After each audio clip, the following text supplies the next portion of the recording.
Ayan na yung wish niya. Natupad na. Yon, sinip-sip niya na. Masarap ba? Ay, hindi nasarapan. Bye-bye. Masarap! Masarap? Masarap! Guys, hinalo na namin tong Bear Brand. Tapos, nilagyan ng, anong nilagay? Atong sunod. Bear Brand lang yan.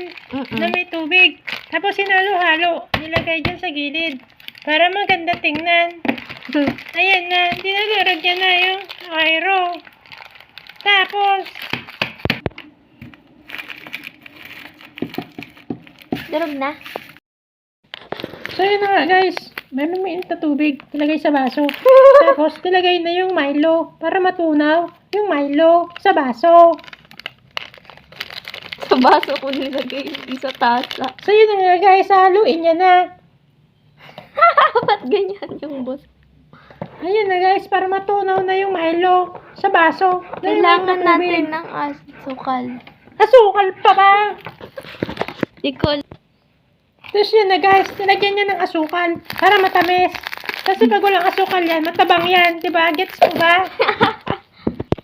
So yun na nga guys, nilagay na yung aero. Nadurog. Hindi pala, may buo pa rin natira. Ayan, sa gilid. Paikot-ikot. Parang ikaw, pinaikot-ikot mo yung mundo ko. So yun na guys, didikit na yan. Kasi malagkit yan eh. Oh, dinurog pa. Durog na nga. Hindi kasi nadurog ng maayos. So, ayun. Inikot-ikot uli. Oh, yan. Paikot-ikot.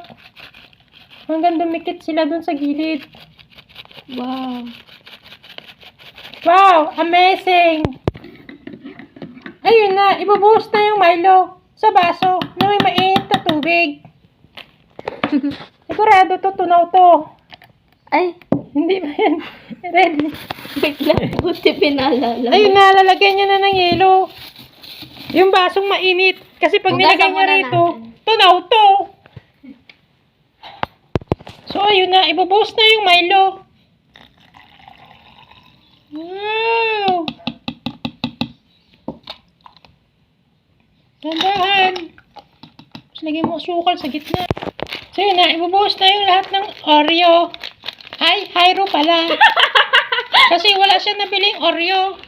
Kaya, Hyro lang.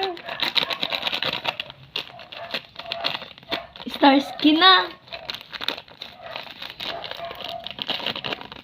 Tapos, maubos siya. Ang tagal-tagal. Di kasi durog. Liit ang butas kasi. Ayan, lalakihan niya na yung butas, guys. Parang yung butas ng ilong mo. Malaki. So, ayan na nga. Nilagyan na ng yelo. Tatakpan niya na. Kasi 5 minutes, iinumin niya na yan. So, ayan na yung wish niya. Natupad na. Yon, sinip-sip niya na. Masarap ba? Ay, hindi nasarapan. Bye-bye. Masarap! Masarap?